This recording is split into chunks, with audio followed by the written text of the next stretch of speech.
Pleasure to have you with us today. Thank you. From Iran, Dr. Damoon, popularly known as Dr. Damoon.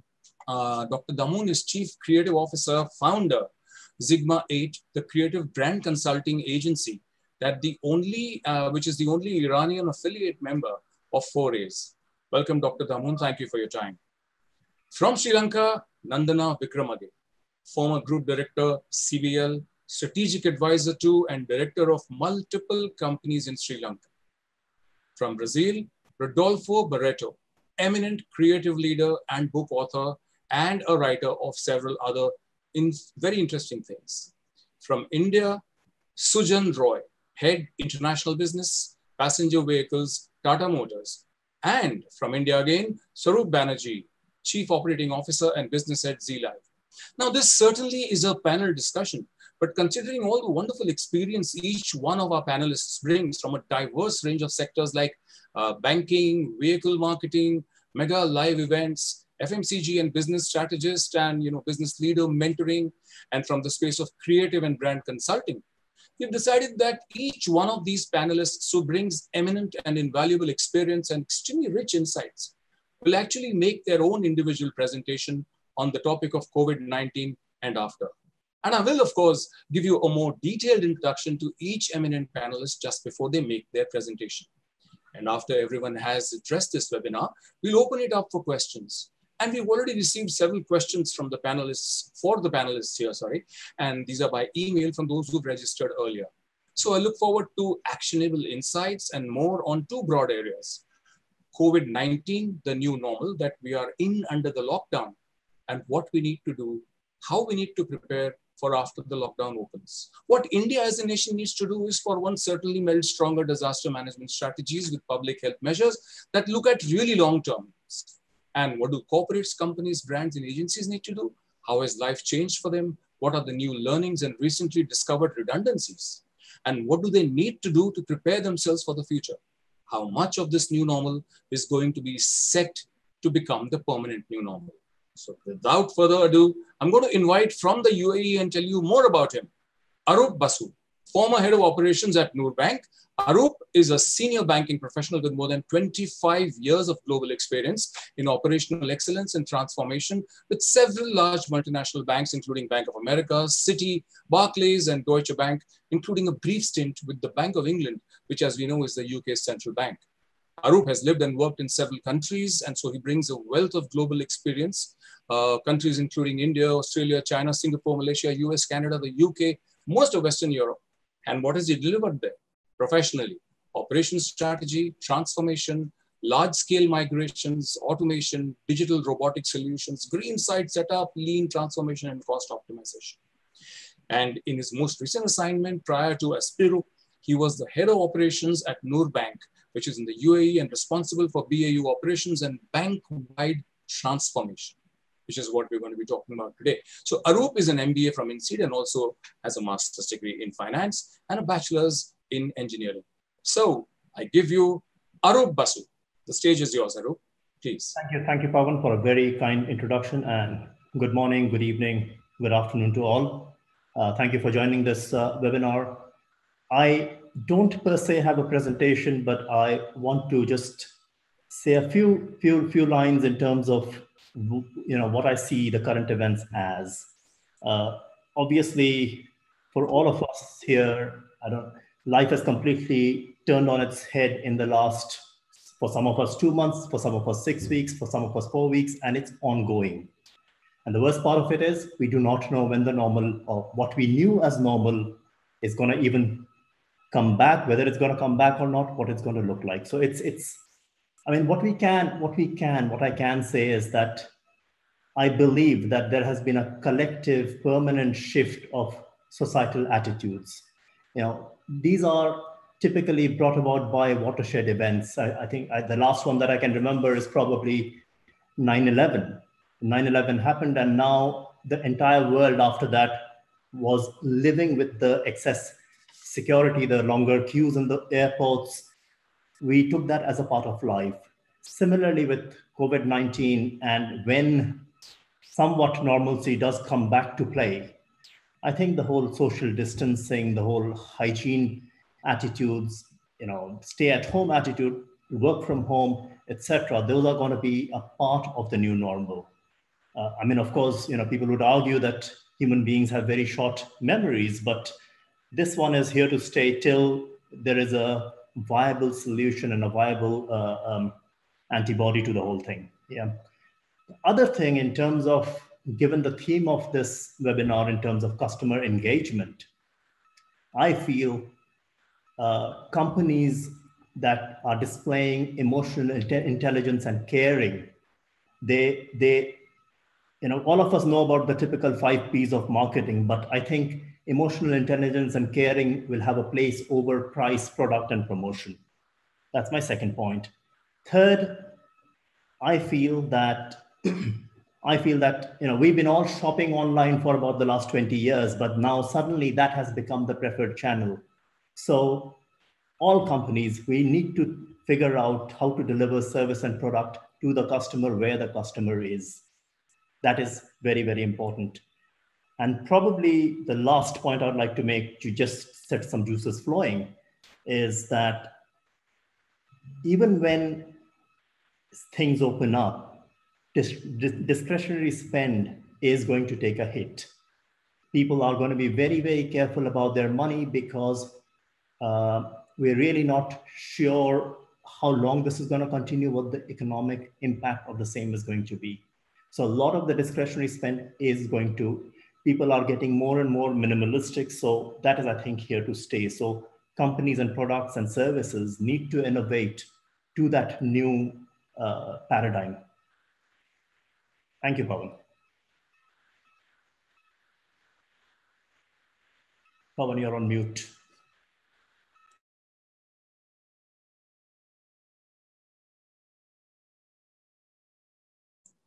My apologies. Thank you, Arup. Thank you for all the insights. And we will definitely take questions, as I said, later. Let's now go on in alphabetical order to Dr. Mir Damoon Mir, or Dr. Damoon, as he is fondly called by most people. He's the Chief Creative Officer, founder, Sigma 8 Iran, and it's the only Iranian affiliate member of 4As. Before I invite you to speak, Dr. Damoon, allow me to tell our viewers more about your career. Dr. Damoon is founder and Chief Creative Officer of, as I told you, the agency in Iran, and he's also, and this is the Iran-based award-winning agency, ad agency, and he's also been the jury member of the New York Awards Festival 2019, the PAS Awards 2019, New York Awards Festival 2020, FE Awards 2020. Dr. Damoon is widely known across the Middle East for his very impressive feats during his 17 years of experience as a brand strategist and consultant, and for international enterprises and brands that include the likes of AgriBank, Daybank, Samsung, Panasonic, MasterCard, Mario Valentino Boulevard, La Brioche, Dubai Pearl, and several others. And under his leadership, Sigma 8 has been acknowledged as the most creative agency in Iran. This honorary acknowledgement was published by the Drum website, and his reputable contributions are known through his memberships across wonderful institutions and entities like Art Directors Club New York, DNAD London, AIGA New York, SEGD Washington, AMA Chicago, EMAC Brussels, PRCA London, and IGDA Iran. So this is a creative titan from Iran. I give you Dr. Damoon.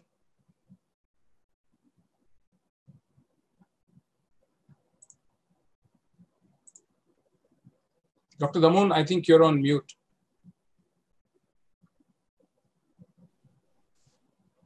Hi, everybody. Hi. I'm really glad I'm here among you all great leaders in the region. And thank you very much, Pavan, for beautiful introduction of me. So first of all, I'm not sure if you know that Iran was one of the country, is one of the country which where not any lockdown happened in a country. Did you know that? I wasn't aware. Yeah, that's this is a fact which will differ in situation and what will happen in a town actually. Right. In the last 3 from the time the news of COVID-19 were everywhere on the news in Iran, and all the businesses were affected of this.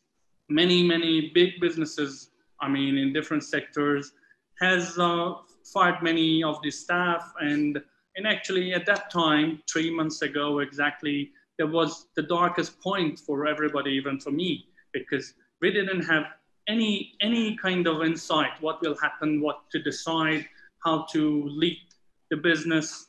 And actually it was really stuck about any decision, what to take and what will happen. And the best and the worst anticipations about the situation that time was actually maybe it could not be less than 4 or 5 months in the same direction. And the worst case scenario, it could be for 1 year. And you know, exactly 3 months ago, we received emails from our clients, which we had running campaigns, different marketing campaigns with them. We received emails to hold all the activity, because none of the managers doesn't know what will happen, what to decide, which directions to take, and how to go forward. So we are an agency in Iran with about 30 people in a team. And that time for me was a disaster to take decision how to go forward with this situation. Because as you know, we are an agency, we are a service company with 33 people as a team in-house. Each one is dedicated to one project, and we are running the agency according to our income and our clients, and our running projects in hand. So in that time, now why I'm telling this story to you, because our main subject here is consumer engagement.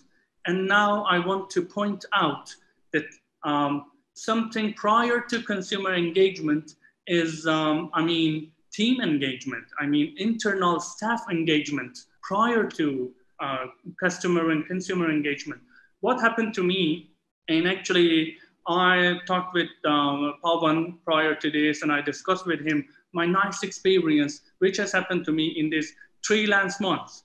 The 3 last months was the worst months of my whole career, I can say. But I want to tell you the most sweet story which happened to me in terms of operating the business. And that was, you know, exactly 3 months ago. It was 1 month, it was 1 month to the end of the year, to the end of the Iranian year, which we have normally 2 weeks holidays. And at that time, I was in the position to decide how we are going to do, what we are going to decide to run the agency and operate the business. The first decision coming to mind was reducing the size of the company from 33 maybe to 5, 6, or maybe less, because we don't have anything to do and we have a lot of ongoing costs. So this was the first thing coming to mind, which many managers did the same actually. Many companies in our field or in the other fields do the same. And in that time, we sat with all the team together and we talked about the situation. And I actually discussed the situation with each person of the team to know their opinion, what they think is the best to do in this situation, because we should be aware. As an organization, we are able to survive for 6 months, for 8 months without any income, because we are a mid-sized company. And I mean, in total, in the marketing field, in the advertising field, we are a big-sized company, you can say. But in that case, from 6 months to 9 months, we could survive, we could go on with no income. But what if it will take longer? It will last longer. It would last 1 year. So that was really difficult question in front of us. So with the whole team, we sat together, and it was really amazing moment for me, because I saw all the team, all the 30 member of the team, they are giving a lot of insight and a lot of nice suggestions, which I really didn't expect to hear one of those. And first of all, out of 33, 2 of us, they said they are sensitive. They have grandmas, grandpas living with them. And actually they decided to not come to work for 2-3 months to see what will happen. All the rest, 31 member, they said they want to continue on because actually they said this is the main thing in their life. They love what they do and they cannot stop it even for 1 week. How to talk about 3 months is not doing anything or doing something from home. And actually it's not possible to do our services from home because it's a teamwork here. So I asked them about the suggestions. One by one, they suggest the salary increase as a support to the company from 50% to 70%, 30%. And it was amazing. I didn't ask anybody to offer such a thing, but they said, we can minimize the salaries. Sorry to interrupt. You said salary increase. You did mean salary cuts. Decrease, yeah, exactly. Sorry. Go ahead, please. Sorry. And this was something that amazed me, and it shows me a lot of support from all of the team because it gives me much more confidence to operate the company from maybe 1 year in this case, in the worst case scenario, which there is no income in any of the companies. So it goes forward.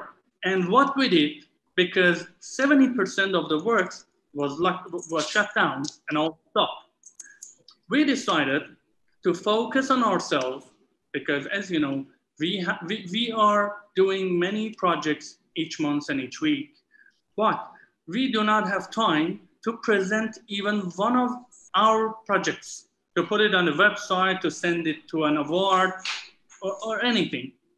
All the team said, we will come together, we will work on the infrastructure, we will work on the existing projects together, and we will put it together as a fresh blood to the agency, and we will see what will happen.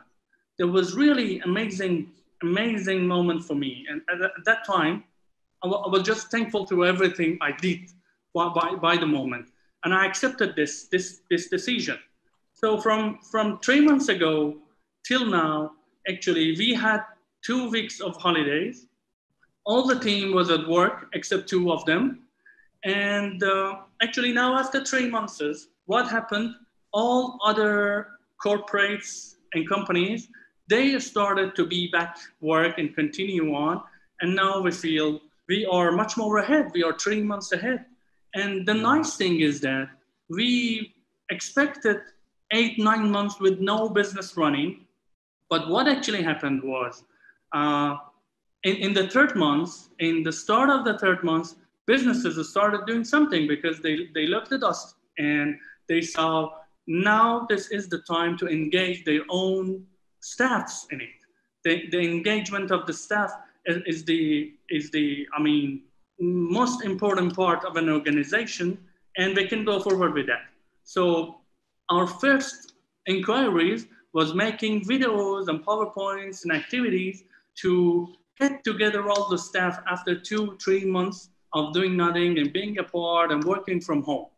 And what has happened was little by little, everything get back to normal. And I mean, the real situation of COVID-19 is going worse and worse. That's right. But the important point here is, as most of you know, Iran is different than many other countries because Iran is not dependent to the global financial cycle. We don't have that much connection with the international financials. So Iran should not be affected that much, but it has been affected. Why? I believe that was because of the panic has happened to the people. And it's like the stock market. People will panic about the stock market and the stock market will go down. And this is the thing happened in the market. And actually now, you know, today is the Eid in most of the Muslim countries. Today is one of the most important Eids from yesterday and today. And Pavan, let me show you something. Okay, today and yesterday are holiday, and nobody should be at work. And but if you give me 20 seconds, I want to show you something in my office. Please. Sure. Give me 10 seconds, please. I'll be back.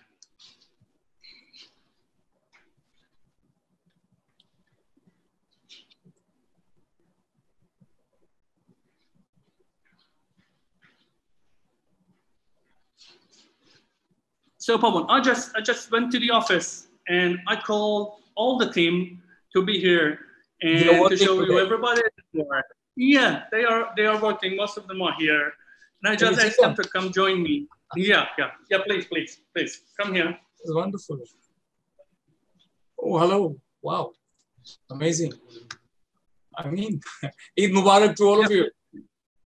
Ramadan. And oh wow! Now in front of you, first of all, I want to say my appreciation to all my team here at work. Wonderful. And in the last 3 months, we were working, and you know what happened?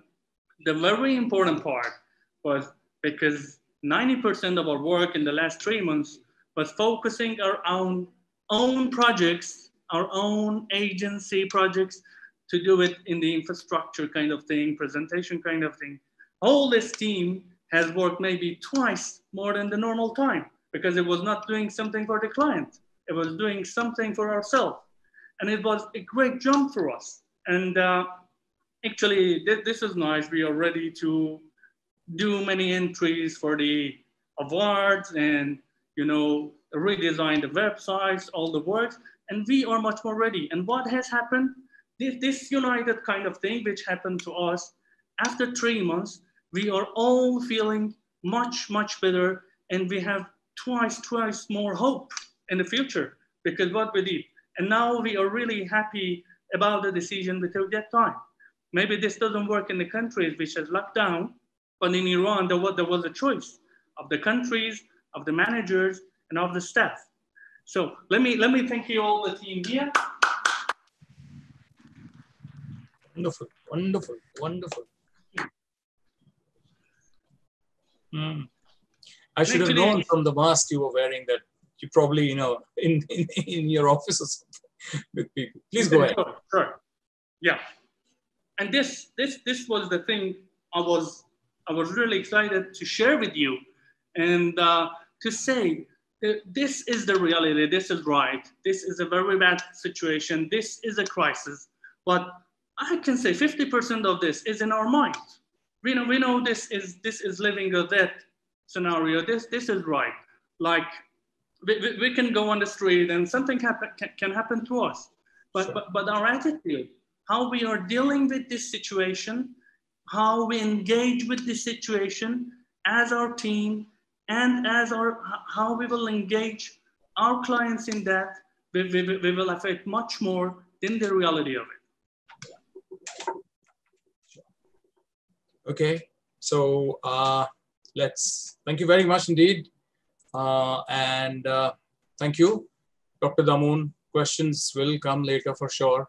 And there will be a lot of questions, I'm sure, about how you plan to take this spirit forward and how are you preparing yourself and how others should prepare yourselves. What has been your conversation like with your brands and the clients on how to communicate, where to be circumspect. And as Arup very, very nicely put it, care has to come before tactical product sales, which is important, of course, but it's how you approach it. So, of course, there can't be one answer to all, but thank you very much indeed. And that has been Dr. Damoon, Dr. Mir Damoon Mir from Sigma 8 in Iran. And now it gives me great pleasure to welcome Nandana Wickramage, former Group Director, CBL, Strategic Advisor, and Director of multiple companies in Sri Lanka. Nandana currently serves on the boards of Alliance Life Insurance Lanka Limited, Alliance Insurance Lanka Limited, and Prime Finance PLC. He also shoulders responsibilities as strategic advisor to many Sri Lankan corporates while continuing to contribute to CBL Group, the largest FMCG conglomerate in Sri Lanka, as a consultant, where he has made significant contributions in uplifting a range of brands to reach market leadership during his tenure of over 17 years as Group Director prior to his retirement in mid-2018. Nandana is popularly known to many in the Sri Lankan and global platforms as the practical coach, making him a truly much sought after personal development trainer, peak performance coach, and a motivational specialist.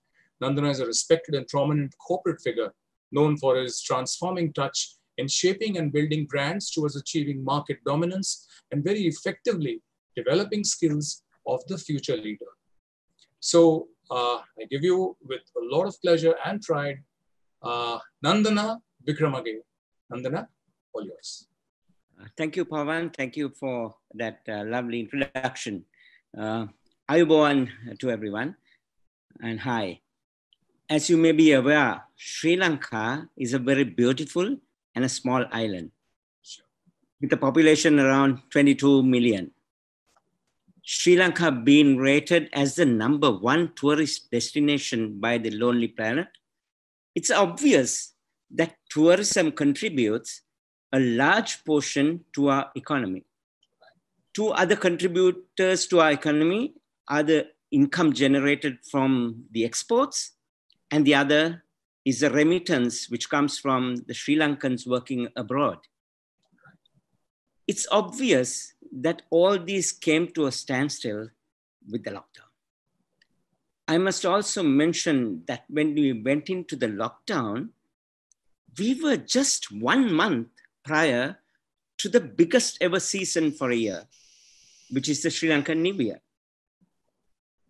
Almost all the companies, all the brands make the highest turnover during these 2 months, really. Most companies had manufactured the requirements for the season, for the demand. Some had even imported all the raw material for their productions, aiming at the high potential during the season.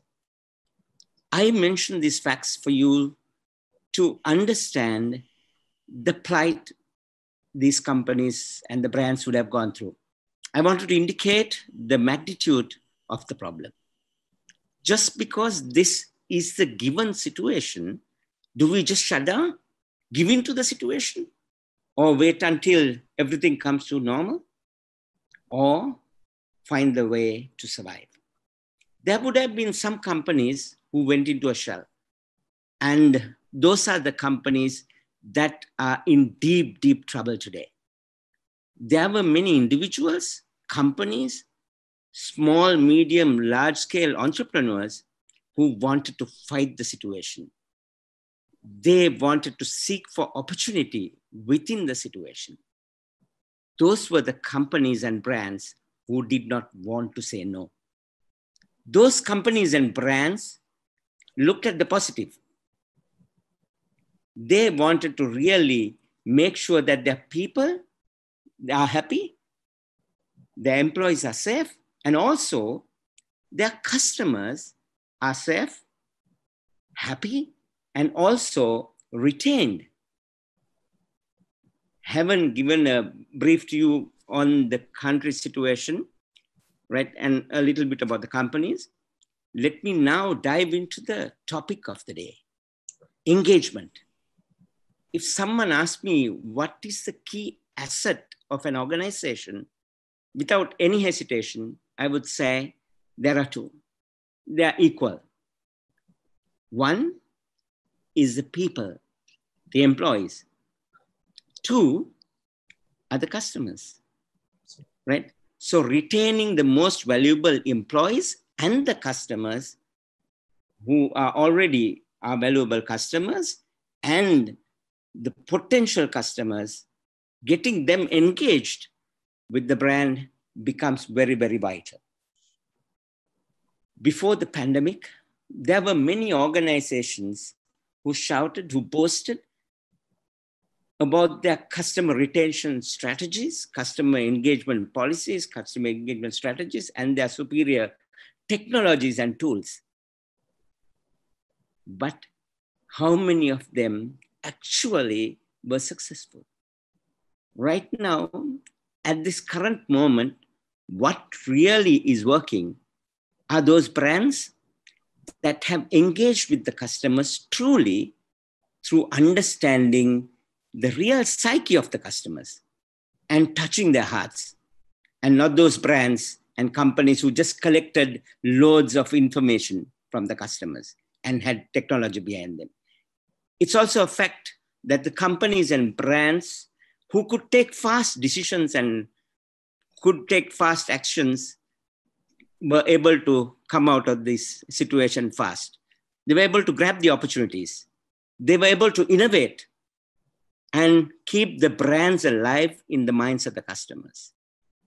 After the pandemic is over, if one expects to wake up in the same world as they were in before, those brands are really dreaming. The consumers' value systems will be totally different. Their thinking patterns will be quite different. How much engagement you had during this period, how connected you were with the consumer, how close you got to their heart and captured their heart share would matter to the business and the brand's future. You would have been exposed to many brands who suddenly reacted to the situation and came up with very emotional campaigns, communications. Mind you, fake emotions are very easily noticed by the customers. They could not be fooled. They can't be fooled. The very single point that I'm trying to get across is that it's only the brands that understand the consumer psyche and the behavioral patterns of their customers and their consumers had genuinely interaction with the customers at the time of need. Are the customers as the companies who won the hearts at the right time, and they will progress in the new normal. The video that I'm trying to share with you before I end up this session is about genuinely engaging with the customers. Tourists are the customers who contribute towards our economy. As I said before, because tourists have always been with us. So they are our customers. Retaining them is all about engaging with them. This video will prove to you how Sri Lankans, the public of this country, connected with them, and how we will definitely be supported by the tourists when this whole pandemic is over. I'm sure it's going to really, tourism is going to really boost. And there'll be definite pluses, definite positives of what this interaction, what we have done for really unknowingly, maybe it's unknowing sometimes. We wouldn't have known, but the general public wouldn't have really thought that this is interaction with the customers, this is how we are doing it, there'll be a benefit. No, the intentions might have not been that, but definitely customer retention would be there. So I would call for Hemant to show this video, and I'm sure this is about customer engagement and customer engagement at its peak. Hemant, I would like you to show the video.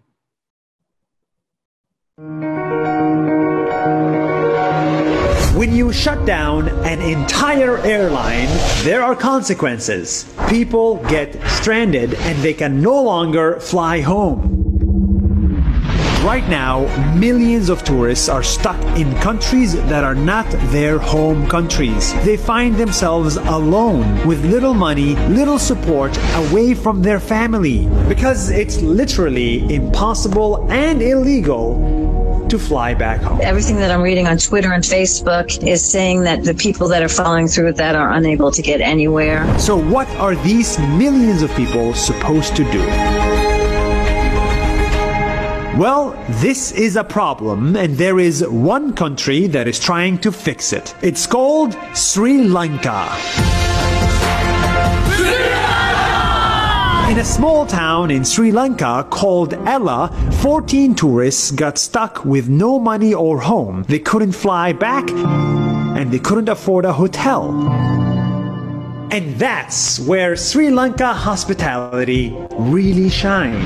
The entire city got together to help their 14 stranded tourists to give them food, accommodation, and most importantly, give them family away from family. This is a thank you to Sri Lanka. And the kindness and generosity of a town called Ella. And this isn't just 14 tourists. On the entire country level, a new program was launched called Tourism Disaster Monitoring and Hosting Program. This is meant to support every stranded tourist in the country. If you are a foreigner stuck in Sri Lanka, they will host you, give you a home, give you food and support to survive the lockdown without going bankrupt. They will be your family away from family. More people need to be aware of these programs because, you see, Sri Lanka is actually not a rich country, it's a developing one. And the truth is, 12.5% of their economy is built on tourism. Tourism used to be the lifeline of the country, and now tourism is dead and the economy is suffering. But even when tourism went down to zero, Sri Lanka continued to treat tourists with dignity and respect. During good times, they love tourists. During bad times, they help tourists. Right now, in many other countries, tourists cannot fly home all around the world, and many of them may not be able to afford a hotel in a lockdown. They too need to be taken care of. Let's hope that tourism comes back to life, and when it does, maybe in 1 year or 2 years, us tourists should finally pay back Sri Lanka for these acts of kindness. We should visit their country, stay in local hotels, and help their economy, because that is the best way for us to say thank you. And that is good news worthy of sharing.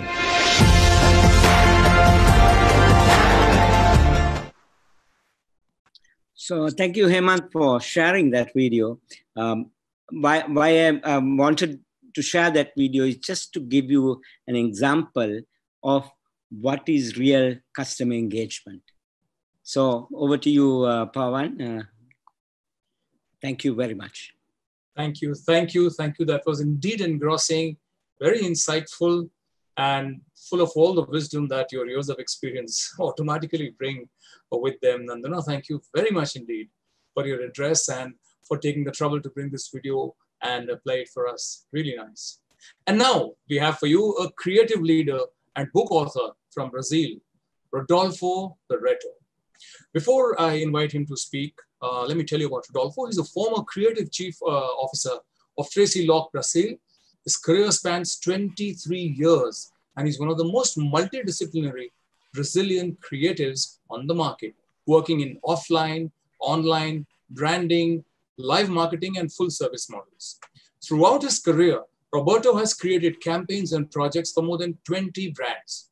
His work has got him 8 shortlists on Cannes and more than 30 international awards. That really is something. As a photographer, he is a collaborator of Getty Images Brazil, having been awarded 9 times as Photo of the Day in FWA Photo. As a writer, he's launched a short story book entitled Traumas and Other Things That Do Not Go Out in the Bath. And as a screenwriter, he wrote the short films Equilibre, Control P, One Last Flight, Saturnica, and A Piece of You.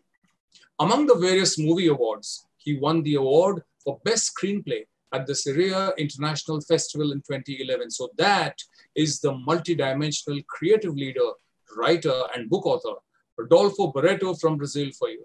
Rodolfo, all yours. Hi, Pavan, and hi, everyone. First of all, thank you for the invitation. I'm really honored to be here, and I hope you are all well. So, and I need to say that I'm really proud of the countries that, in a way, are managing to fight against this such a dangerous virus. And you are incredible, guys, and it's not an easy fight, as Wickramage said. So it's really important to stay together.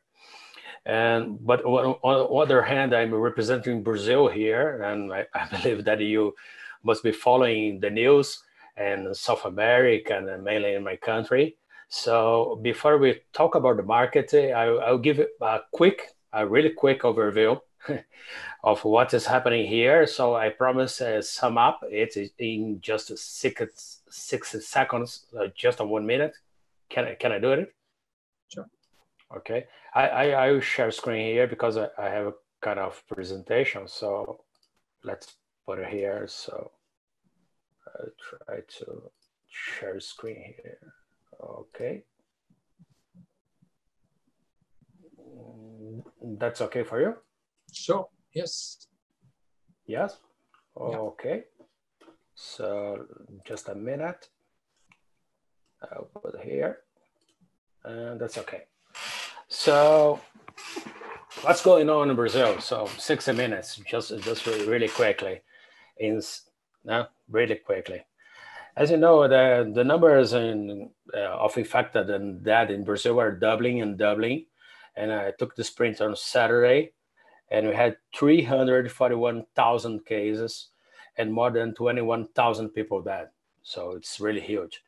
And the journalist Carly Porterfield of Forbes wrote that why Brazil will likely become the global coronavirus hotspot, if it's not already, because he is on 22 of May. So we have the United States, Russia, and Brazil.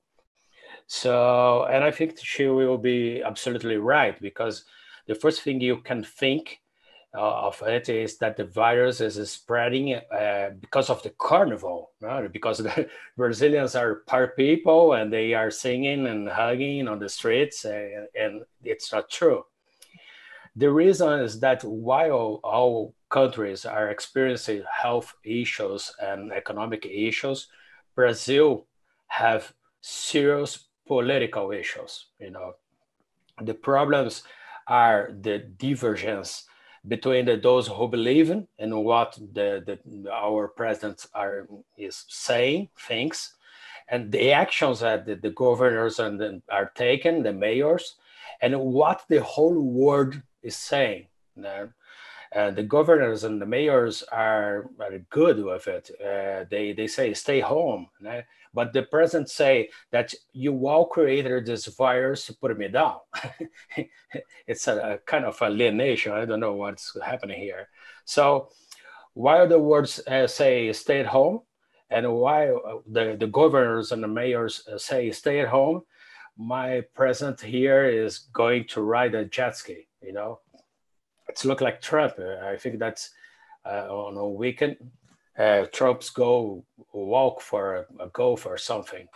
So, and more than that, Bolsonaro fires the former justice minister, and he's firing the ministers who disagree with him. We have just 2 health ministers in 1 month. No.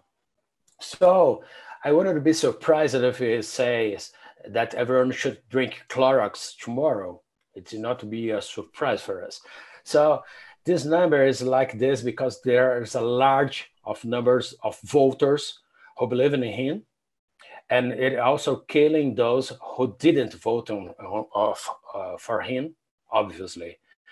But I can say that we still believe in science. There's a huge part of Brazil that believes in science, and part of them, including me, is at home. So this is my 1 minute sum up. So now let's talk about how brands have changed their communication week after week. So let's begin on the market. So there is a COVID way of thinking about brands. So on the subject, I saw 3 very clear movements when you talk about mass media. So let's take the TV as an example. I'm going to play some spots here, but I'm not going to play all the video. It's just to show the mood of what's going on here. So at first, imagine that the world was crazy. It's crazy. The government's asking everyone to stay at home, and some brands saying that take your girlfriend for a walk on the beach. So it's really crazy. Let's watch it. So I will put.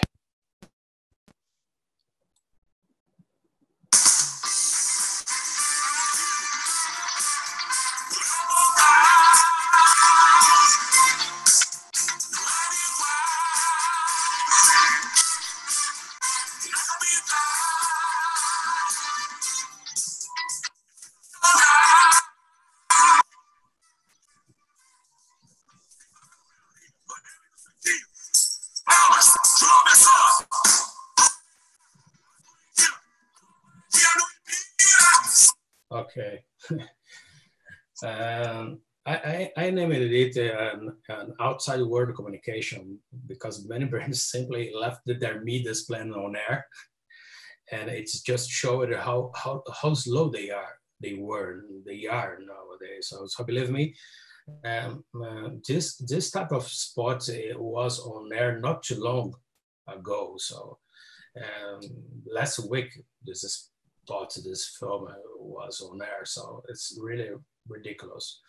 And in a second movement, everyone started with the all will be okay video mode. Obviously that talk about hope is essential, but what happened was similar communication. So take a look at this next video. I'm showing just a little bit as it's very extensive. So let's go.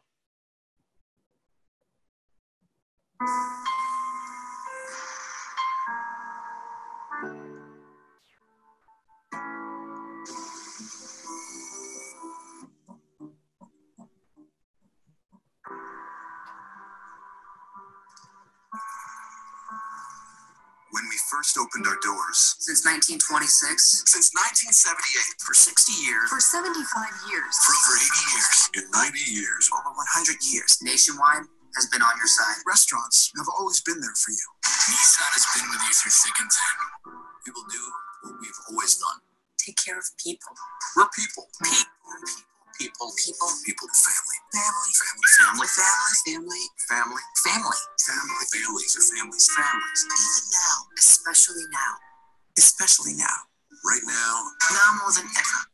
So, what's happening here? So, this video is on YouTube with the title "All COVID ads are the same." So, and again, it just shows that the brands were just following protocols from their PR agencies. So it's not so good. It's a kind of, we can say here in Brazil, it's a kind of pasteurization of the communication. So for me, it's all will be okay, lot of IMSO communication. But however, and we have reached finally the third movement of communication, and brands started to say that what they are actually doing about people. And that's okay. Let's watch it. It's in Portuguese, but you are going to understand it. Muitas empresas estão investindo em diferentes iniciativas para combater a crise na economia e na saúde.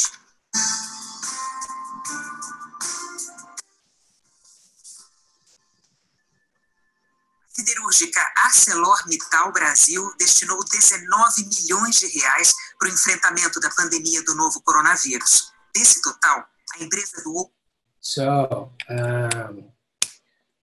it's in Portuguese, but this is the most famous TV news in the country.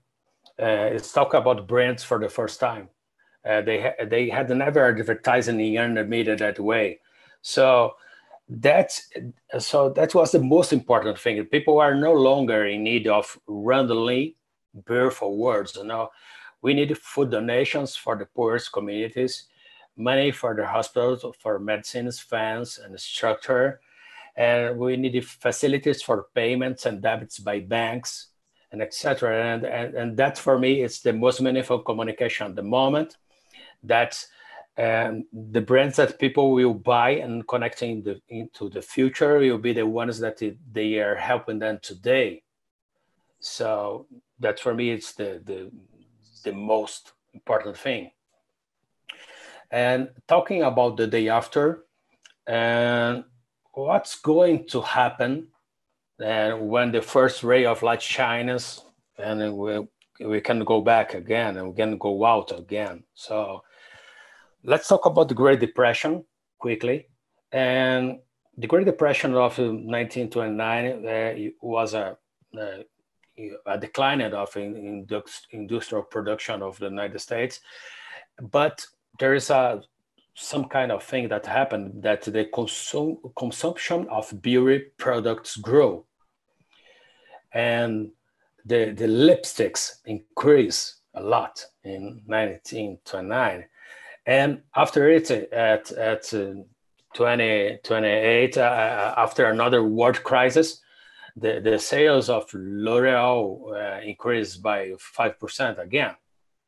So what happened in terms of economic crisis? The cosmetic sector usually grow, and this has been called a lipstick effect or lipstick index. And it happened because when you're getting dressed, the individual stimulates his self-esteem in times like this. So it was invented by Leonard Lauder.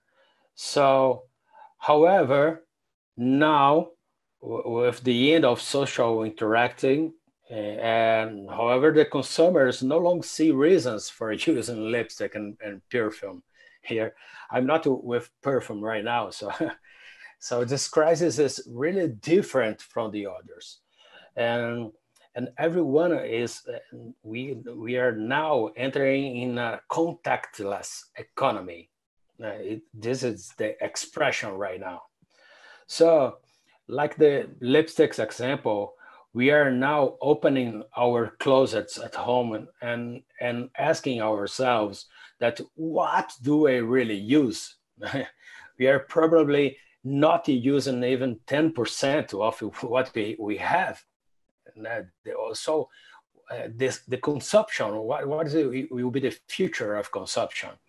So come on, let's do a kind of exercise here. So what is our most essential clothes today? So, and maybe we are going to say that my dinosaur pajamas, they are really useful today, but okay, but the most important clothes now is the piece of cloth. Now is a mask, and the rest became just an accessory for us. So maybe what's happening now, we change the way we consume a little bit. Perhaps we will buy fewer things, but with a higher quality, so they will last longer than what we have today. And so McKinsey did a research, and these are the changes that they are expected in consumption behavior for we are calling the new normal.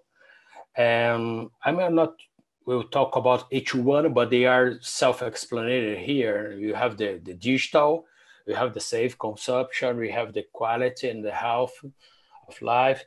We have the new role of home here. We have the purpose.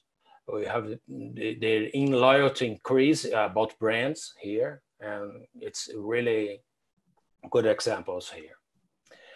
And at least what the futures hold. We're asking every time about it. We are forwarding the future. And I think that the first thing we wonder, of course, will be the cure. But there are some things that it might going to happen as fast as you can imagine. So I list some items here.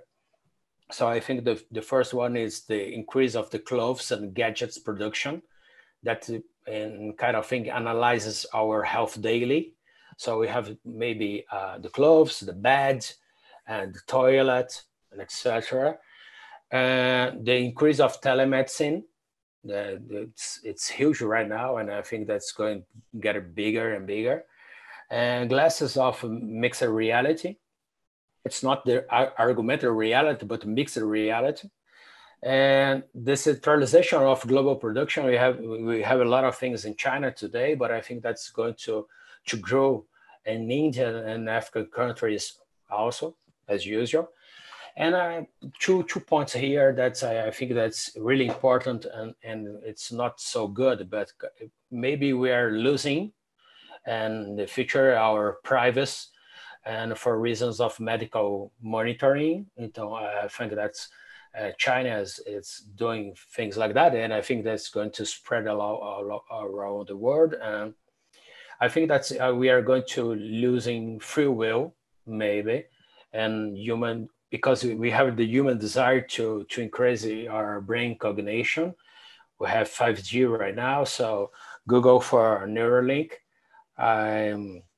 I'm a big fan of Elon Musk, but in Neuralink, maybe it's not so good for the world.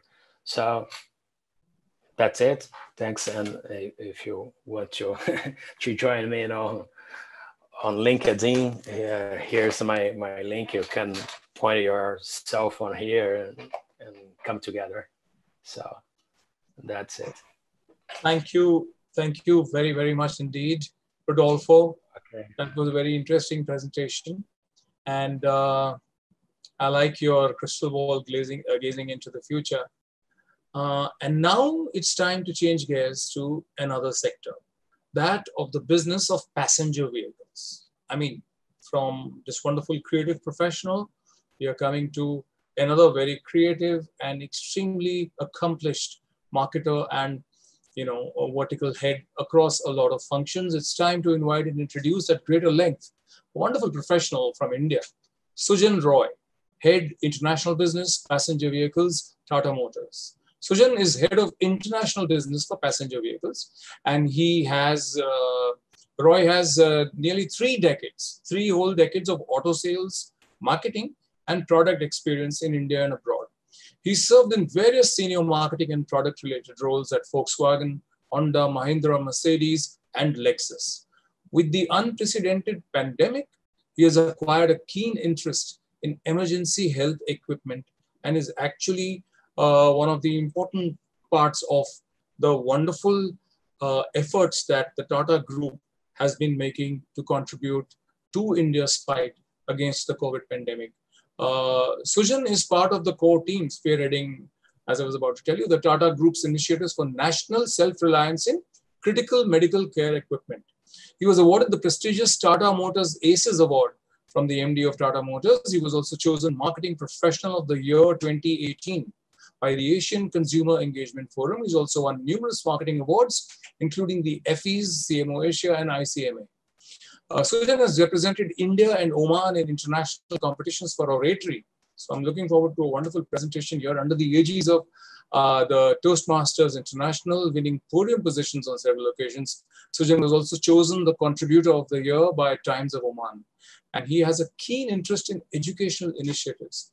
Sujan takes personal interest in and is on the advisory panel of Purnima University, Jaipur, and BIMSTEC, Noida.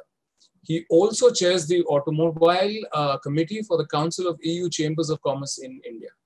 And Sujan is a voracious reader, frequent blogger, passionate about technology, poetry, and a lover of art and music. Wow. So I give you Sujan Roy, Head International Business, Passenger Vehicles, Tata Motors. Sujan, all yours. Thank you for that lovely introduction, Pavan. Namaste, everybody. And Eid Mubarak to all of you who are celebrating the festival today. I would build upon the things that my predecessors went through. And I asked Hemant to start with the presentation. What I'm going to discuss today is about fear. Fear in a post-COVID world. Like our Prime Minister, I have fallen into this habit, good or bad, you can tell me, of creating acronyms. And fear is an acronym which will help you remember the things that we as sales and marketing professionals should be conscious of, should be able to internalize and walk the talk. Next, please. The fear in the post-COVID world. In the next 0 to 3 months, I believe that these fear trends will be at their peak. All of us are experiencing this fear. And as this, we get used to this scenario, the new normal, so as to say, slowly the fear will keep on reducing, but it will never entirely go away from our minds. Beyond a year, I believe that there are going to be certain habits. 15% of the habits will still stick with us and it will still remain with us. Next, please. The first is of the fear acronym is I'm going to talk about the multiple fears which come from F itself, the fear of the things that we as business owners, business stewards should be conscious of. And Next, please. Fear of going out. FOGO, F-O-G-O. You have heard of fear of missing out, FOMO, but this is a new fear, the fear of going out. People are currently very afraid of stepping out of doors with masks, without masks. Even those of us who are being brave and walking out, we are still conscious somewhere it is sticking in the back of our head that perhaps I'm doing something dangerous. Fear of going out. And if our businesses are to succeed, are to capitalize on the opportunities available in the period of COVID or in the period after COVID, we have to figure out how to overcome, how to address this fear of going out. If you are in a business like running a restaurant or running a cinema hall, you are in trouble because fear of going out is very real. Next, please. The second worry, which really grabs people's throats and shakes them, keeps them from falling asleep at night, is fear of economic shock.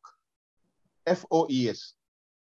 So the fear of economic shock is such that even though that the economic shock has not reached my house, my salary has not been reduced, but I see my neighbor losing his job, I see another person getting his salaries cut, and I start conserving on my expenditure. It is only the absolutely necessary expenditure which is important. So tourism, and as Nandana said, Sri Lanka being a tourism-dependent country, I was supposed to be in Sri Lanka right now, and I canceled my tickets. And these are some of the discretionary expenses which, even after the fear goes away, it will remain, the fear of economic shock will remain.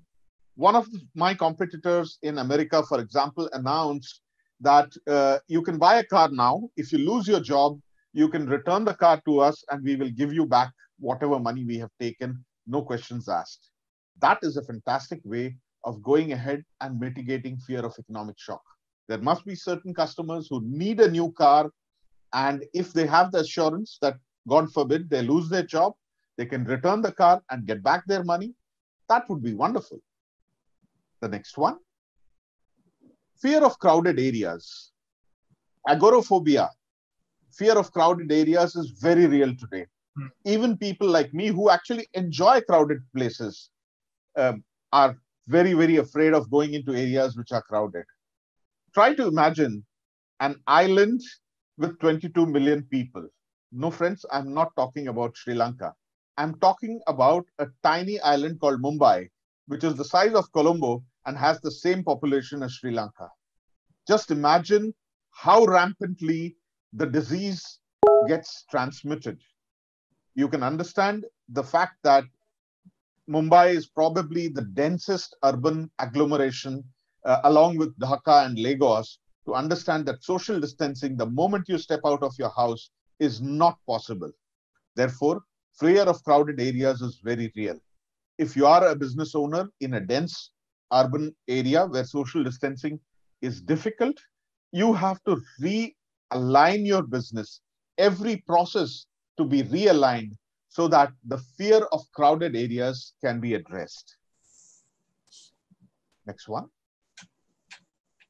Fear of touching the unknown. The fear of touching the unknown, the very fact that touching is a fear. And I experienced this having traveled to Africa in the time of Ebola. I look after international sales and my work takes me all over the world. And I was in Africa during Ebola, and I had already fallen into the habit of opening doors with my feet, using my feet to open the doors, waiting until a door is opened by somebody, sticking my foot there and opening it. Fear of touching the unknown is a very real fear. And you will find that many of our customers are going to be very conscious of this. This fear is going to remain for a long time. What are you and your business processes saying about addressing this fear? Today, each and every touch point has become a war zone for us, for customer experience. And we have to be very careful of ensuring that we address this customer fear so that the customer is reassured that he knows that adequate care has been taken in terms of the areas where he has to touch the product actually physically.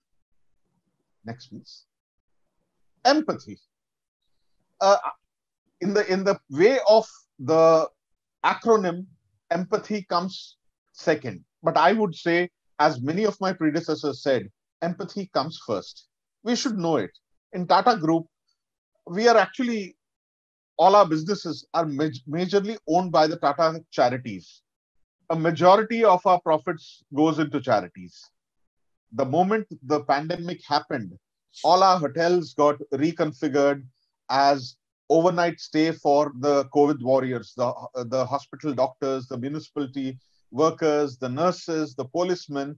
All our luxury properties became available to the doctors, nurses, and the hotel restaurants started preparing packed meals for those who were working day in and day out in the hospitals, on the streets, taking care of the things that cannot be avoided during Corona. Our restaurants are still providing ready-cooked meals, packed meals to all the Corona warriors. And last but not the least, the group together put together a kitty, a war chest, so as to say, to help in case of Corona of 1,500 crore Indian rupees, which is roughly 200 billion US dollars. And that's not all. We have reconfigured our factories, our processes to take care of all these fears that are there. And our factories are partially open right now. And guess what they are manufacturing? We are manufacturing only ambulances right now. And we are working on medical devices, emergency medical devices, which are not available easily in India. And when it comes to empathy, here is a commercial which was made for Ramadan by some of my colleagues, which talks about empathy. Hemant, can you play the ad?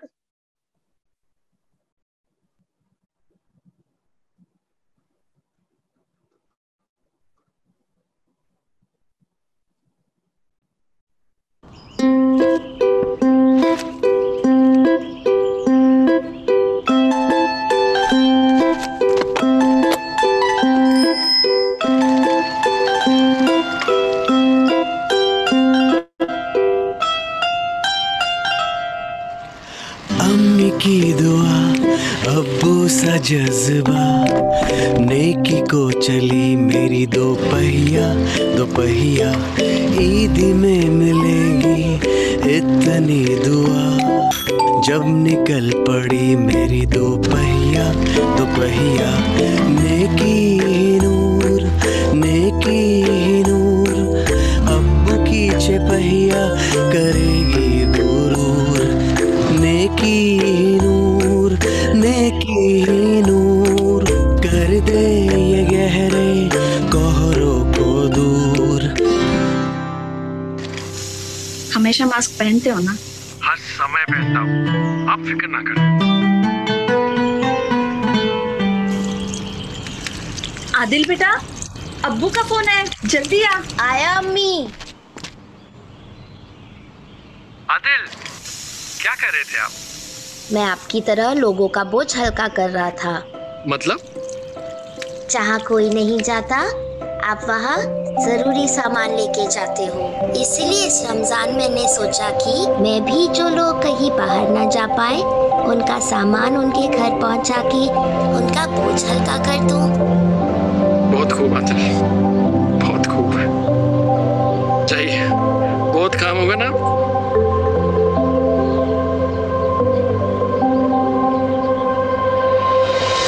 नेकी नूर अब्बू की छपहिया करेगी गुरूर नेकी नूर अब्बू की छपहिया करेगी गुरूर।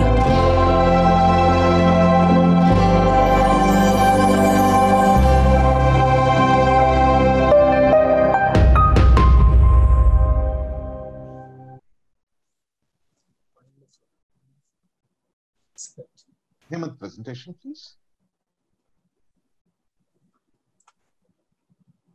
So we have been observing that I need to buy a gift for my mom tomorrow. Yeah, let's buy. Hemant, I think, yeah, the video is playing in the background. So we've already started realigning ourselves to the new requirements of the market. We've seen, for example, in China, during the course of COVID, obviously, automotive sales plummeted to nearly zero, which is what we are seeing in India right now. But what happened immediately after the lockdown was opened is passenger vehicle sales actually went up 66% because people who could afford to stretch and buy cars were avoiding public transport. The fear of crowded areas and fear of touching the unknown clearly at play. And that is what we are working on right now. The next E that we are talking about is environment. Some of you, those of you who are in India, would have found that this particular piece of news, a town which is very far away from the Himalayas, suddenly after 60 years started seeing the Himalayas thanks to the fact that pollution had disappeared. The subcontinent is normally a dusty place, more dustier than most other places that I've visited. But it is the human-generated pollution which is become a pall on the air. We have some of the worst air quality anywhere in the world on the Indian subcontinent. And people during the lockdown, one of the good things that they have realized is with no business activity, with no cars, no planes, nothing, no factories, the air is suddenly crystal clear. The water is clean. I've lived in this location for 40 years and I've never seen wild animals. I've seen monkeys jumping around in my society, in the place that I live, in the heart of Mumbai. And there are going to be a lot of people who are going to say, wait a minute, I think this is worth preserving. Let us keep this, let's do our little bit to keep the environment clean. It really feels great when the air is clear and the mountains, the Himalayas, are visible from hundreds of kilometers away. And I believe that this will bring about a definite change in the habits of many people out of a change of heart, not necessarily economic reasons. Next, please.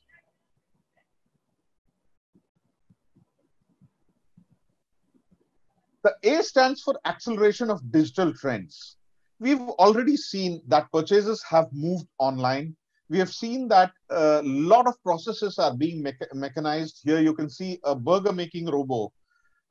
But we are going to see that these digital trends are going to get accelerated tremendously. Usually in India, there are certain things which are impulse purchases, a bar of chocolate. Sometimes you run out of salt. You want to buy a loaf of bread. These are the things that you would run to the corner shop. You would normally not order this online. What has happened is a few days ago, one of the online grocery stores called Big Basket installed an automated vending machine in my society, which requires no physical interface. It does not require a person to be present. You just need the app and you pay online, and the interface, the panel opens up and you can pick up a bread or a can of milk or a carton of milk or whatever, chocolate and ice cream, what have you. And this happening, it would have happened anyway, 6 months down the line, a year down the line. The fact that all the nearby shops around the corner are closed has meant that many of the digital trends that we have been seeing have got accelerated. Unfortunately, the flip side is this will also mean that many of the lowest, the bottom of the pyramid workers will lose their jobs. Unskilled jobs, jobs which are manual in labor, will get automated, and we will have to think as a society how to accommodate these people. The next one.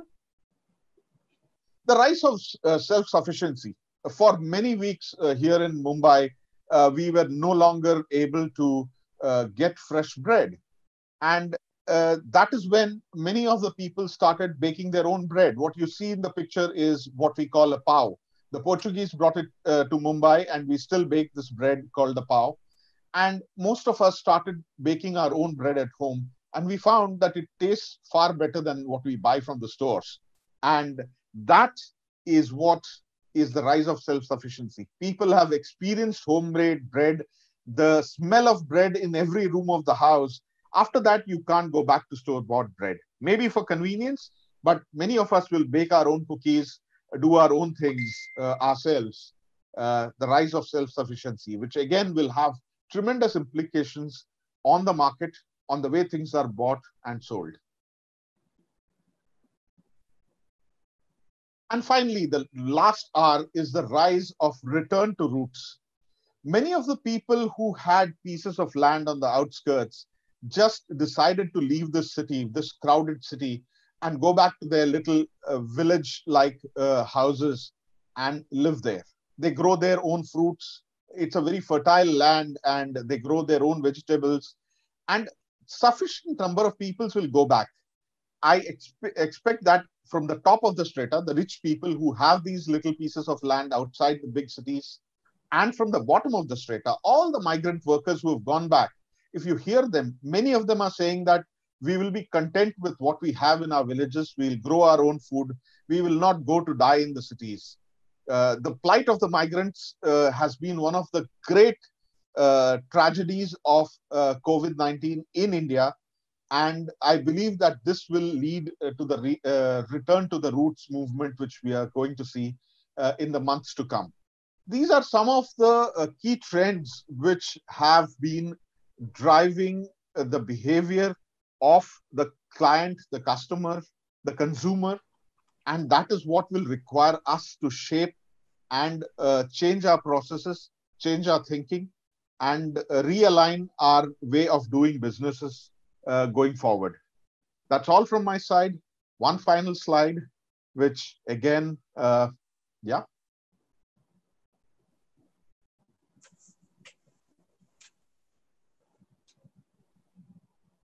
Yeah, the final slide. Yeah, that's my contact in case you need to get in touch with me. Wonderful. Thank you. Thank you ever so much, Sujan. That was really very interesting and extremely insightful and pretty clever too. You know, FEAR, the acronyms, and the really logical sequence with which they sort of grew. And I'm sure that this really is a work in progress for industry and brands and enterprise alike. This entire growth and this evolution that we are talking about. Really interesting. We have some questions for you and other panelists already in, but we'll take them all later for after our next panelist, who's a stellar young veteran from the space of live events. A subsector one would imagine has been crushed by the lockdown. It's time to invite and tell you more about Swaroop Banerjee, COO and business head ZLive. Swaroop comes with enormous experience in creating and establishing integrated revenue models in live entertainment in various genres of music, sports, comedy, lifestyle, and culture. He's been very closely, he's worked very closely with teams in over 7 nations, more than 7 countries, to constantly innovate the evolving culture dynamics in revenue generation platforms within the media and entertainment industry.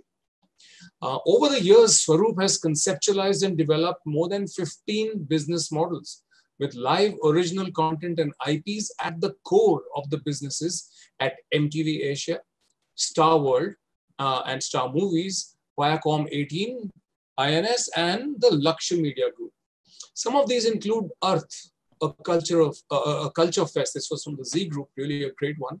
Supermoon, VH1 Supersonic, Bollywood Music Project, Windmill Festival, Pulsar Festival of Light. It's a very long list. Swaroop, I have to cut it down. He's worked with international talent for arena-size entertainment events in Amsterdam, Dubai, Singapore, and Australia. He's also a writer and guest columnist and blogger and writes expert knowledge pieces for several trade publications.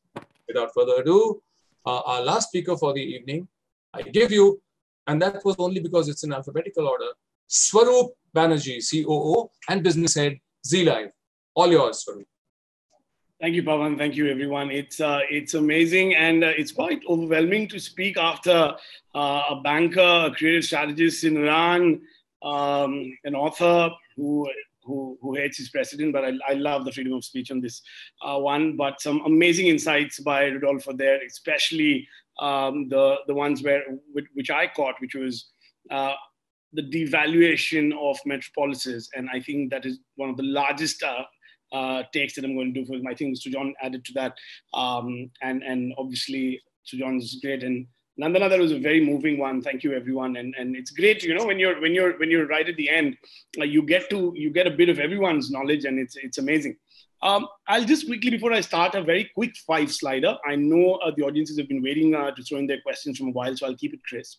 I represent the live entertainment scenario in media and entertainment. And, it was one of those places, whether you call it sports, or you call it a fashion show or the Grand Prix, choose what you may. I've built a bunch of music festivals across the globe. It used to be the most happy place to be. You would hug your person who's sitting next when Ronaldo hit that goal, or you would start crying and 5 people would start hugging each other when your favorite concert song got played. And today it's being called the business of mass gatherings. So how does this very, very large, and I'll show in the numbers as well a little later, come to a size like this? So I'm going to break this down into 3 parts, because I'm guessing a lot of people out there who want to know about this. There is what happened pre-COVID, how we halted, a midterm, and then let's talk about what may or may not happen in the various countries and that are going to act in this manner. The midterm for us is the most important thing. We've seen the size of what happened, let's say when South by Southwest got cancelled. The Olympics was the last to kind of postpone. I know the Bundesliga is on without spectators right now. I know that the IPL is going to probably, in India, the cricket season is going to be without spectators. I was speaking to the Shanghai Disneyland when they kind of opened up to about 80,000 people and got sold in under 3.5 minutes, at a third of their capacity. And I know because we're investing a very, very large amount on a hopeful future. So it's the midterm is, I wouldn't like to call it very, very great. But in live entertainment, there are about 4 or 5 aspects. Sports is one, the fashion side is one, the music side is one, comic is one, and then the size of the sheer problem, which is you have to be next to each other looking at a stage, or sit next to each other looking at that sport, or be next to each other in a bar and look at that comic performance happening, and how does that affect? So very quickly on how real the numbers are of it affecting. Those of you in the industry or that have heard, there are a very few very, very large public listed companies across the world. Live Nation is one of them that has, as large a valuation as some of the tech players today. It's dropped down to about 78%. The businesses in India in the last 2.5 months have and this is roughly, and I'll give you both the numbers. It's a 15,000 to about 18,000 crore market. We roughly, on our own, we were to invest about 2 billion rupees as of last year for the next 3.5 years in this particular field. The CAGR has been on an average between 15 and 19% from the last 4 years. You can imagine that it took a decade and a half to get to about 9,000 odd crores. And from about 9,500 crores to about 15,000 crores, it only took 4 years. And now what it looked like at December 2019, and let's agree, COVID, yes, but 2019 wasn't a very, very out of the world year for business on most entertainment platforms. But the jump was severe. The fall, therefore, is even harder. And therefore the coming back of it. Like a lot of us presented some scenarios. I'm going to quickly touch upon those 5 slides and then culminate, and then we can take in the questions. Hemant, if I can request you to please play the first slide.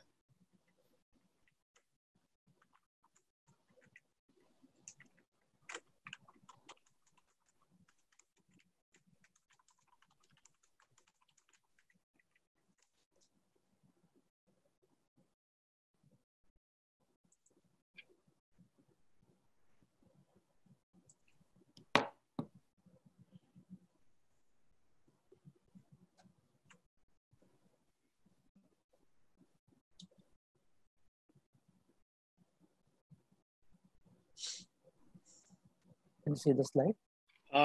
Hemant, if I can, yeah, but this is the speaker slide. If I could go Is to the slide visible?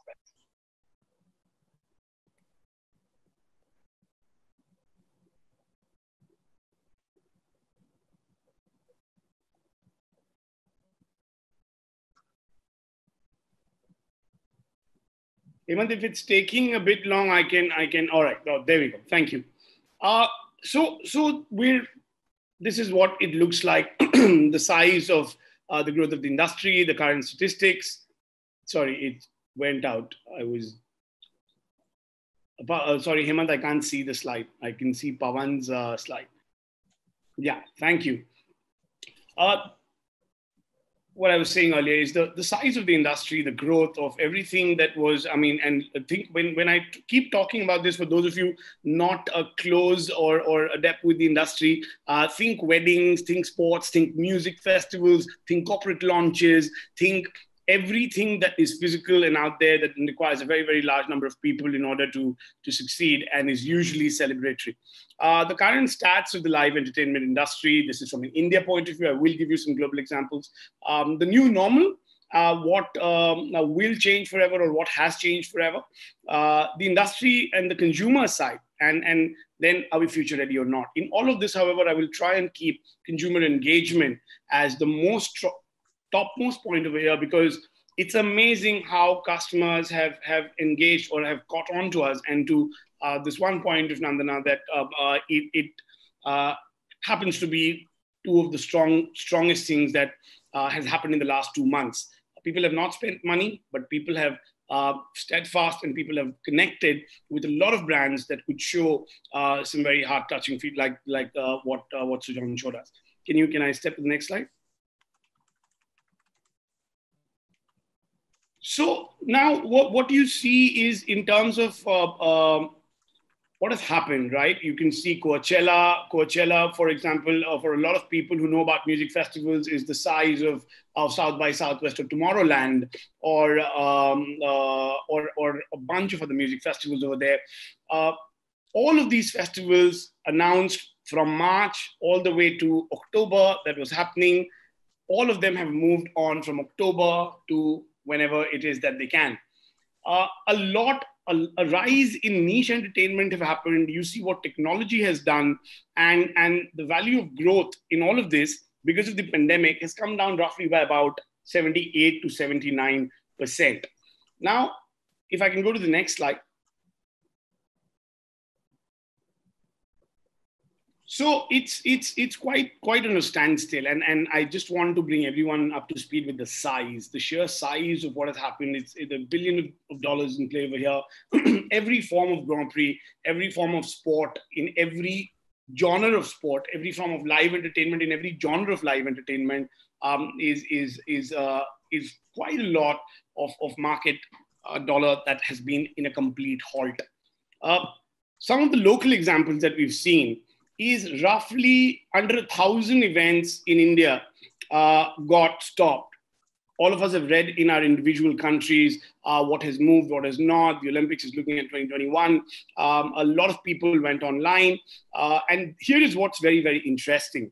While it came down by 78%, my OTT subscriptions or the digital subscriptions and on a bunch of channels went up by 46%. And therefore, everything that moved from live to virtual started adapting. And here is where I will talk about the midterm. Can I get the next slide?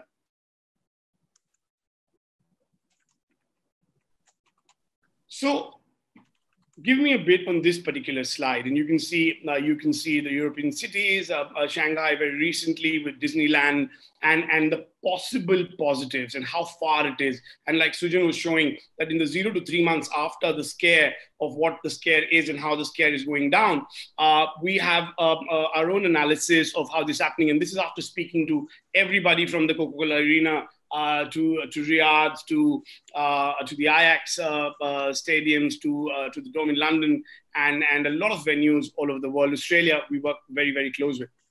Now, what has happened is that over 1,000 to 4,000 events between corporates and you can't get married virtually, though a lot of that is already happening as well. And you can sign it legally now, even virtually. You literally don't need to be with each other, and depends on who's reading the vows to you. But what's very, very interesting is that everything that moved online engaged the customer. Whether it was Chris Martin that performed, whether it was Lady Gaga, whether it was some of our very own Bollywood superstars that engaged with audiences. The social currency of a celebrity influencer coupled with a brand at this point of time took a very, very, very high spike. We've personally delivered over 16 different campaigns in the last 2.5 months. I won't lie to you, nowhere was it close to usually the campaigns that we deliver in size, but in terms of their ability to engage their audiences, because everyone's stuck at home, the influencers delivering the piece from home, and all the events turned virtual. So people were performing virtually, people were doing poetry virtually, world over artists went on virtually.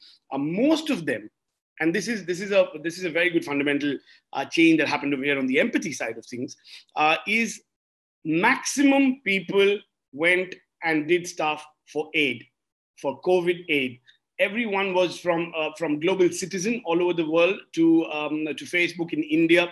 The largest concerts, the largest virtual events happened for aid, and the empathy kind of took over.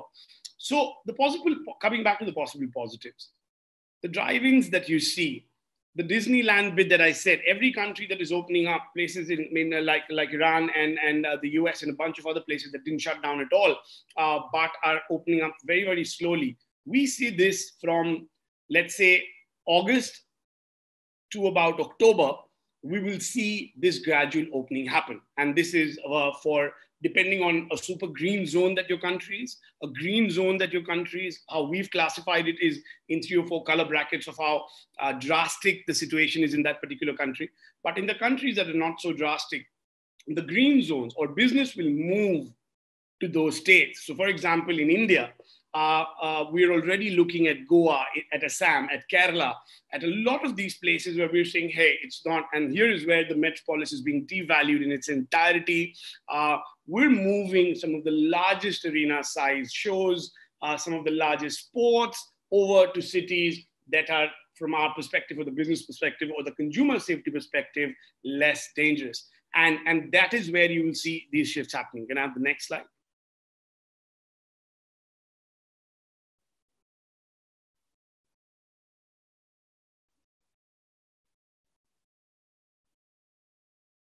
Hemant, if I can have the next slide, please.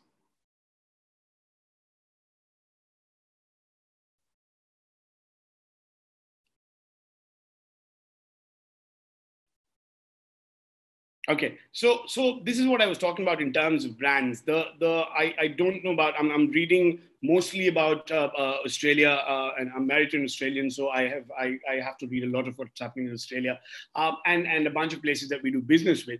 But the 33% norm, or the 1/3 norm of places that are to be open, 5 shops every 6 shop in a particular mall, or some of the green states that are coming in, those are the new normal that you will see. Audiences, however, want to come out. We have 6 different studies going out for India, for the Middle East as well, that audiences want to come out, they want to be safe. If I do drive-in movies and drive-in concerts today, 67% of the audiences will want to come with 2 or 3 people in a car and say, okay, I'm safe in my car, but I want to watch my favorite performance, contactless Swiggy or Zomato, or deliveries at your place that you make. The increase in the brand spend in the last 60 days, and there are a few brand people here, Sujan being one of them, our data on FMCG, our data on essentials, and everything that was a part of this lockdown package, we saw a very, very heightened scale increase. Using live entertainment influencers like athletes that had never come. I mean, you would never think that a footballer is going to come and sell sugar, but hey, he's got nothing better to do. And he's a great influencer, and he's like, I'll make some money. I don't have a pay for and Rodolfo, Indian footballers are not as rich as some of the footballers of your country. But so, you saw athletes come in and do their bit, influencers come in, singers come in and do their bit, and brands latched on them. This 60-day period is going to extend to about 180 days because of the size of the consumption that happened. The super green zones are going to take about more than 42% of the business. That is getting very, very serious, and the governments are working. And the final side of this, if I can have the next slide, Heyman,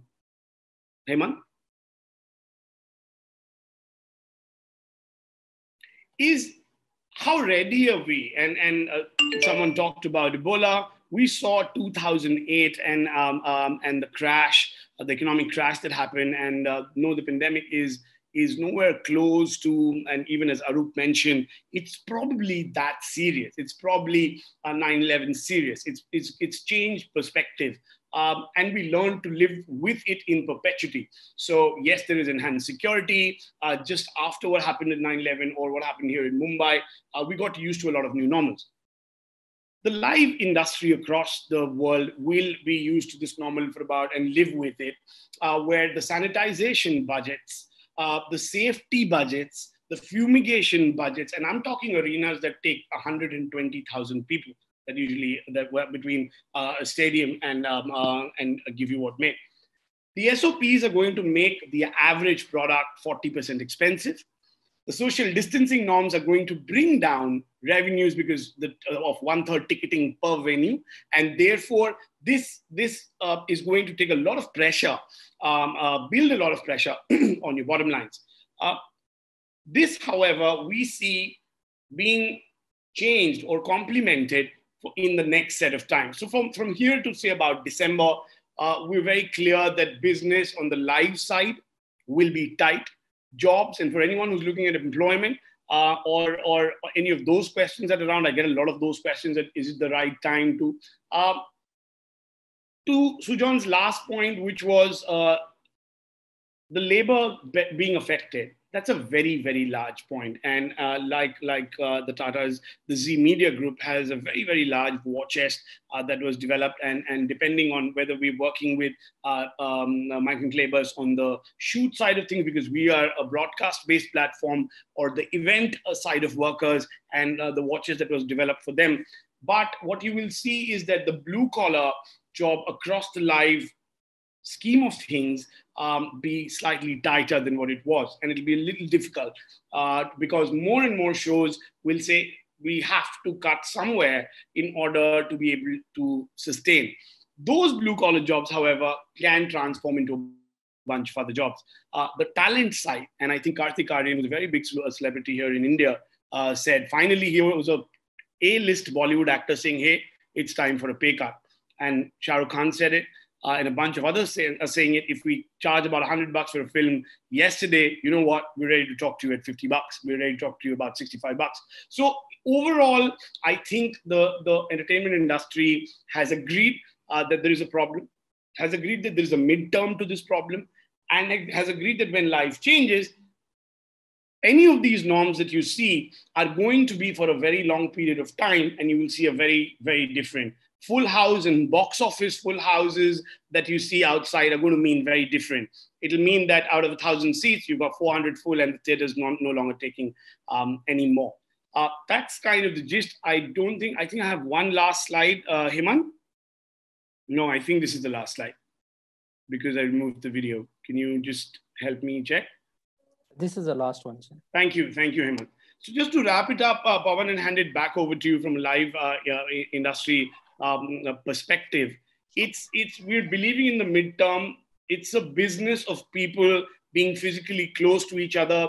I'm talking about close to about $10.5 billion of the live stream business kicking in on the live scenario, whether it is Coachella, whether it is the Olympics, whether it is now what you see of the IPL at Hotstar.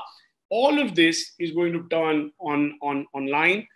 What is going to be offline is going to happen a little later in the day. So anyone who's planning in this period of time should be aware of these things. And in the organized sector, we're one of the few that's actually helping chart course for the particular field, and with sports and live entertainment being very close together. It's not wait and watch. It is accept the midterm. With this midterm, do what you can on the virtual side of things. Plan for the 2021, let's say fall or autumn, and build your products accordingly there. Wonderful. Thank you ever so much, Swaroop. That was really insightful, detailed. You worked out on it, and there was so much to really understand and get a grip on the business of how the business of live events is actually quickly, swiftly moving to the vertical space. Our webinar here is an example of that too. And in fact, Swaroop, we only have about maybe 4 or 5 questions because time is running out. But I do promise everybody, whoever sent in questions, and we've received a lot of them, that we will ensure that we request the experts here to give us answers that we can share with you over the email. But one quick point I wanted to, when you mentioned, Swaroop, in the conclusion that a lot of stuff is absolutely going to move online. I mean, look at the forthcoming premiere of Gulabo Sitabo. It's a top Hindi movie, and it's going to be coming on Amazon Prime Video. Just on this note, Pavan, one last thing, just so that everyone gets the size. Super M, which is one of the Korean bands, did a concert about 15 days back, or 20 days back, and Naver put it up. They charged $26 per person, and they sold 70,000 tickets. That's about $2 million. And Forbes and the whole world carried that article. Is people are ready to pay per view a $30 value to about 70,000, 80,000 tickets for a 2-hour concert if they love the band and they know that, hey, they're not going to go out and get it. So, and a $30 is an entry size ticket into any arena. I mean, you can go to a Lady Gaga show in Europe. It's about 40 euros to about 120 euros, and then upwards of there. So yes, it is. People are paying, people are open, and things are going to move online. Absolutely. Having said that, today, Salish Kapoor's Ormax Media released research, which has just come in, which says that 82% of Indians under lockdown who were surveyed by Ormax Media are sorely missing the experience of big screen entertainment in theaters. So, it's going to be a mixed bag. I don't think we need to actually, I wouldn't. But yes, what we've seen, I wouldn't, jump to one conclusion. But having seen the manner in which OTT and video streaming have actually started seizing the imagination, Balaji registered massive growth. Z5 is doing brilliantly well, as is Hotstar. So, there's enough for everybody, frankly. And let's quickly go now to the questions and the answers, which we will get from our experts. Let me see. I have here a question which is for, I think I'll request Roberto to take this one. This is from Sri Lanka, Rolinka Pereira, who's a singer in Sri Lanka. Okay. He has said, how can customer interaction be made effective while social distancing? Perhaps I think it's about what mediums to use and what kind of content and approach. Roberto, do you want to take this?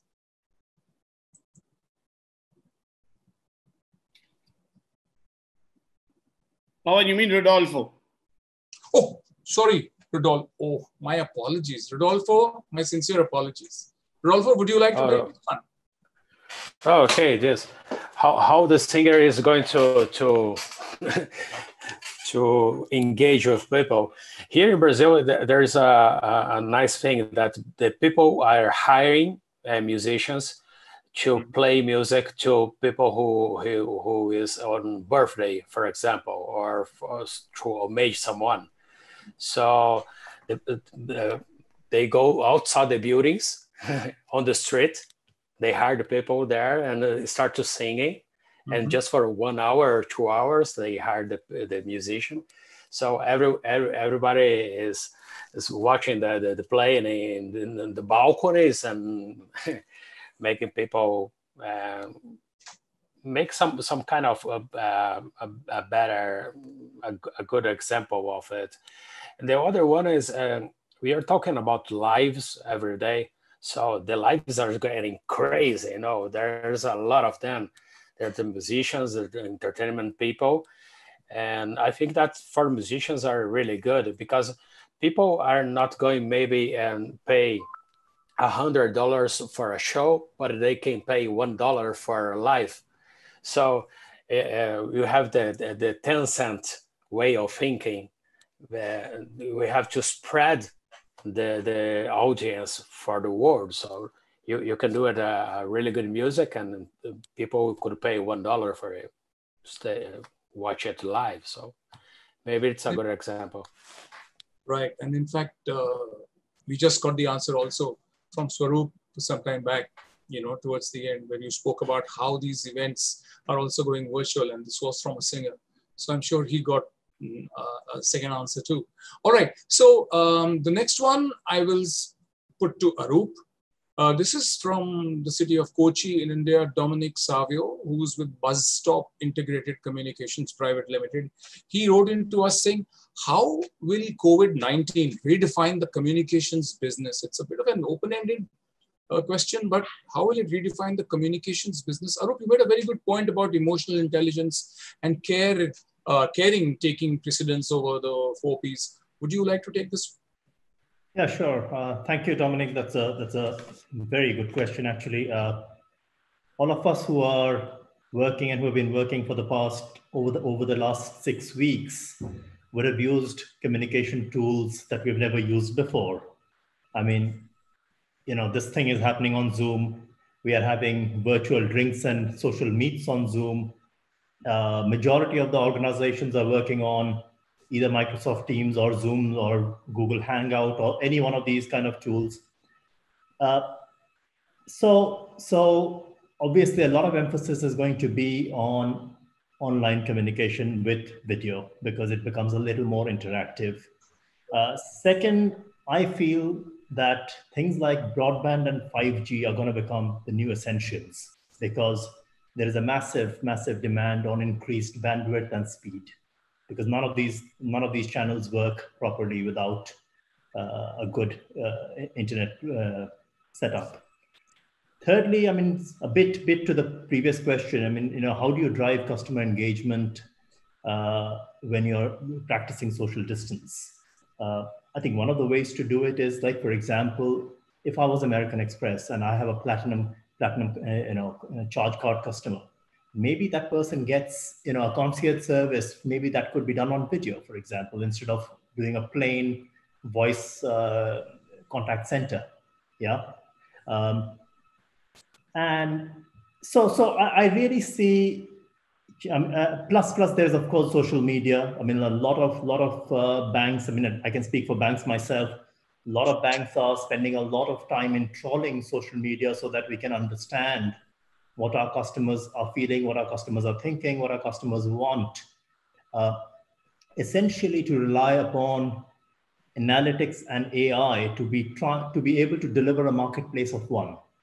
So what I mean by that is, let's say, Pavan, I get to know through your social media that it's your wife's birthday. A week later, I push through a message through my banking app or otherwise to you saying that, okay, hi, I know it's your wife's birthday. Would you like to help me with your shopping, and push some specific promotions to you for that occasion?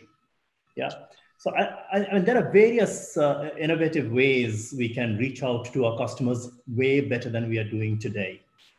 And it's a bit of watch the space, but here's what I've experienced myself, and some of it I've tried to drive myself. I hope that answers your question, Dominic. I'm sure it has. He's live with us now, but I got this on the email. Yeah. But thank you very much, Arup. I'm sure you answered this question. Here's a question from Sri Lanka, from Sharon De Silva, with the National Development Bank PLC. The question is, how should companies manage their sustainability projects post-COVID? Nandana, would you like to take this one?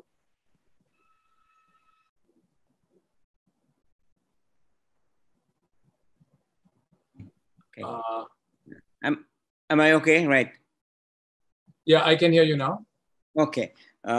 See, when it comes to sustainability, what I personally think is that sustainability will be within the organizations, within their businesses, right? Now, unlike earlier, soon after the COVID, I personally feel that sustainability projects as such, right, will also continue, but the entire organization will be more moving towards sustainability, because they would really understand, they would really want all their employees. There wouldn't be a division. We wouldn't need a division for sustainability. It would be everyone's part. I would say that everyone would want to, would have to contribute towards sustainability. So sustainability projects per se will also continue, but the entire organization or entire employees of the organization will join in for that. Thank you. Thank you, Nandana. Here's a question from Suryabir Singh. This will have to be our last one today. He's from Gurugram. He's writing from Cvent. And the question is how to pivot, I'm reading it verbatim, how to pivot from in-person events. And I can only think of one person here to take this question right now. Is Swaroop. Swaroop, do you want to take this maybe? Sorry, I hope you can hear me now. How to pivot from in-person events. I'm just going to read it as how to pivot from in-person events to more virtual events. Or it's the best opportunity. If you see what's happening on some of the largest platforms, look at Book My Show, where about 67-68% of the country's events are being ticketed. Today, there are over 800 virtual events on Book My Show. There are 650 plus events on Insider from 300 rupees Indian and all the way up to, let's say, about $2,000. If you are in the corporate segment, then you best think of how you can create platforms like these, like how Pavan has created. And if they are direct to consumer or they are business to business, that's one way of doing it. If you are a consumer events person, then right now it is influencer or talent-based performances or any unique masterclass made. So there are masterclasses that people are doing art, people are doing, and the food. The 4 top things that has come out of live to home entertainment or live to home function entertainment are food, mental health, fitness, music, and this is the functional side. Binge watching on Netflix or Z5 is not functional, so I'm not going to mention that here. But these are the 4 or 5 key things that has come out as the largest time spent for entertainment. So which is why John T. Rhodes is on Cult Fit, trying to teach you how to work out. Shilpa Shetty is on Cure Fit or something else. Every chef from Shipra Khanna to Sanjeev Kapoor is on somewhere trying to teach you how to cook. And people are paying for it either in a masterclass or because they want to, it is on an OTT. So if it is functional within these 4 or 5 genres that has maximum time spent with an average ticket size, there are sponsors that will be interested. So I think if you are a corporate event manager, then you best choose platforms that will deliver the launches virtually. If you are a consumer-focused event person, then you best choose influencers in the brackets that are working and try those format out. The formats are cheap, the influencers are not expensive. Like Rodolfo says, what you could get for $100, you're getting in $1 today. So why not experiment a bunch of those and see what fits you? Wonderful. Thank you. Thank you very much indeed. That was pretty comprehensive. Wonderful answer to a very short question. Thank you. And I think what we'll do now is I will take the pleasure of, on behalf of the Global Customer Engagement Forum, which is CEF and AGNL and 24 Frames Digital, I want to thank you, all our viewers and attendees, for attending this global webinar on COVID-19 and after, which is the customer engagement strategies that we were talking about. I also like to thank our wonderful panelists for your invaluable time, your patience, and all the insights that you brought. A very warm thank you to Arup Basu from the UAE, Dr. Damoon from Iran, Nandana Wickramage from Sri Lanka, Rodolfo Barreto, sorry I mispronounced your name once, Rodolfo Barreto from Brazil, Sujan Roy from India, and again from India, the wonderful young veteran Swaroop Banerjee. Thank you all ever so much, everybody. I am your host and friend Pavan Chawla. I work for AdFactors PR. We're also available in Singapore and in Sri Lanka. And we're always here for you. I promise you that everything that we've received as questions that were not answered will surely be gotten back to. We will reply to you. Revert is the wrong word. Everybody uses it in the wrong place. We will reply to you with the answers. And I thank you once again, everybody, for attending. Stay safe. And for those who are celebrating, and for everybody worldwide, Eid Mubarak, Ramadan Mubarak. Take care. God bless. Thank you. Thank you very much.